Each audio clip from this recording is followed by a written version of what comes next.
Est-ce que vous êtes à la lumière de ce qui s'est passé au Burkina Faso, de ce qu'on a appelé le printemps burkinabé, est-ce que vous êtes favorable à une limitation des mandats dans l'espace francophone, par exemple, 2 mandats, pas plus?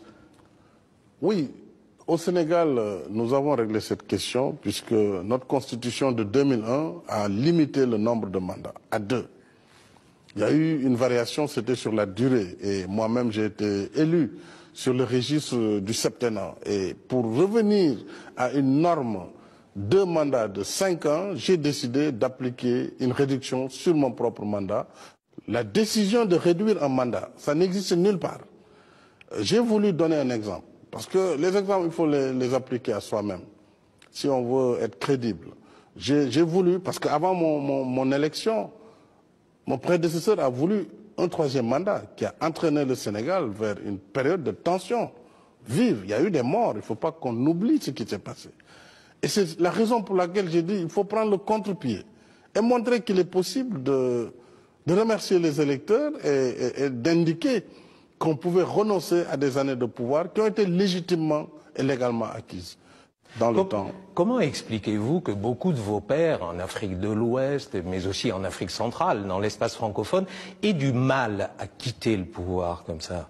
Mais ça, je ne sais pas, je ne peux pas me prononcer outre mesure non plus sur cette question, puisque, comme j'ai eu à le dire, les situations peuvent être différentes. Un pays comme le Sénégal, qui a connu le multipartisme avant son indépendance, qui a connu des élections pluralistes avant son indépendance, qui a connu des élections déjà en 1860, qui a connu ses premières communes en 1887. Évidemment, un tel pays, vous ne pouvez pas trouver des situations pareilles. Même si parfois on a failli d'ailleurs aussi frôler des gens qui voulaient transgresser cette limite temporelle, mais le peuple veillera et l'évolution de notre pays fait que cela n'est pas possible. Dans d'autres cas, je pense que la maturité démocratique n'est pas au même niveau. Et c'est pourquoi, parfois, il faut, tout en respectant les principes universels, essayer aussi de voir ce qui se passe dans chaque cas. On ne peut pas appliquer un principe uniforme partout en même temps.